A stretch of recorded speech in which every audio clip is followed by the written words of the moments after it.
This is a story called Roly Poly Riley and Friends, Principal's Pet for the Day.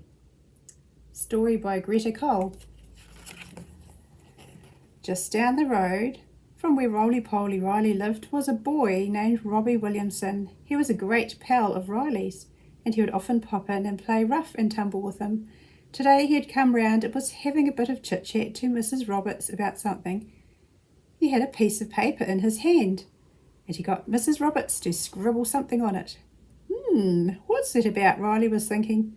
Robbie didn't hang around. Once he finished talking to Mrs. Roberts, he was off out the door. Mrs. Roberts was looking at him with a smile, but it was kind of strange, he thought. Something is definitely up, he reflected. A few days later, in the early morning, there was a tap on the door. It was Robbie and his mum, and he was looking all rather smart. He kind of looked like a midi adult.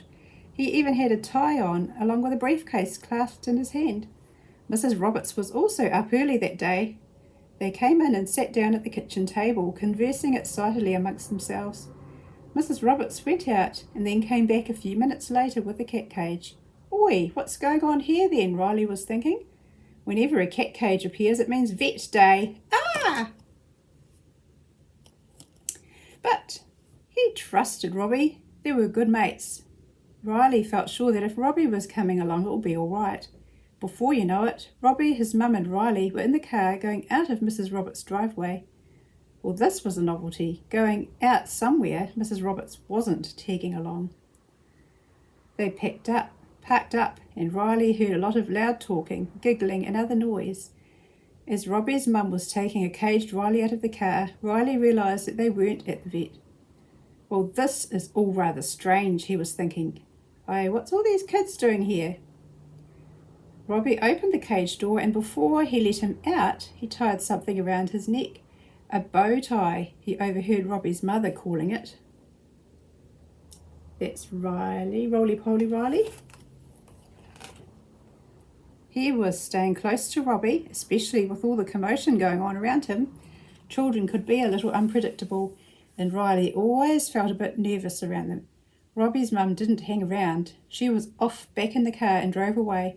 Well, this is all rather bizarre, but kind of exciting, Riley thought. Before he knew it, he and Robbie were up on a big platform in front of a large amount of kids. Oh, this is where Robbie must come most days. Riley was quite an astute cat, and he gauged from the chatter that Robbie had won some sort of prize and he was principal for the day. He certainly was getting a lot of attention. Oh, this is really cool. I like being Robbie's friend. Robbie was giving out prizes to some kids, which they seemed very excited about receiving.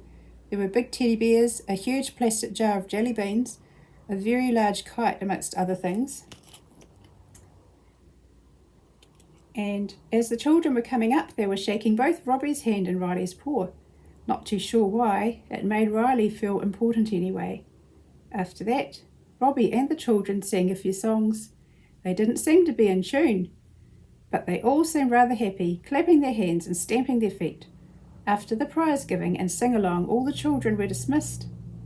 Riley followed Robbie to a biggish-sized room where there was a desk and a large chair. It seemed like this was an important kind of place.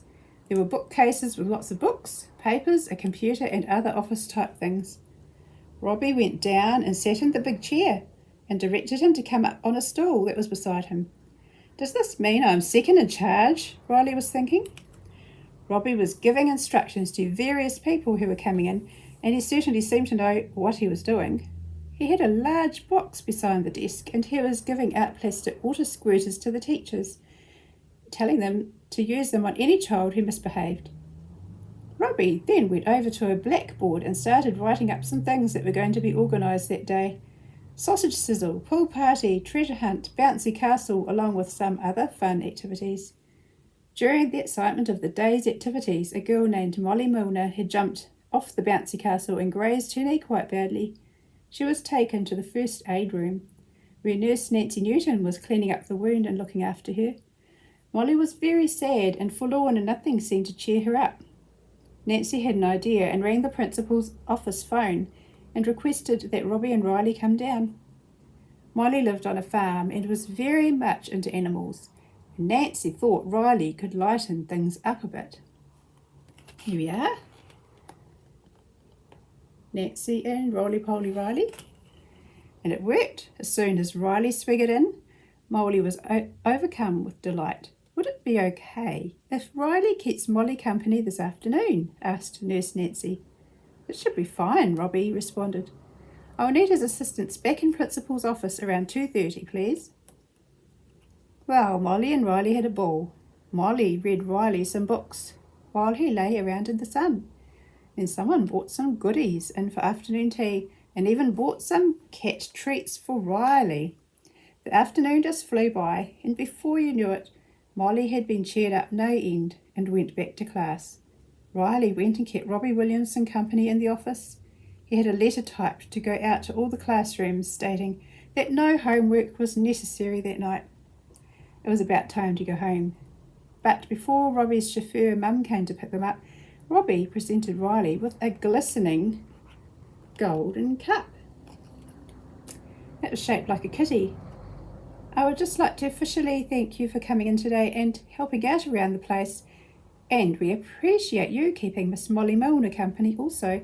What a day, Riley thought. I've been treated like royalty, and I have to say that I had such fun. Though it had been an absolutely fantastic day, Riley was quite happy to be back home.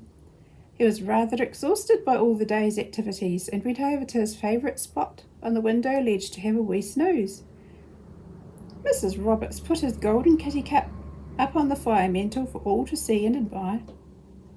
So that's the story.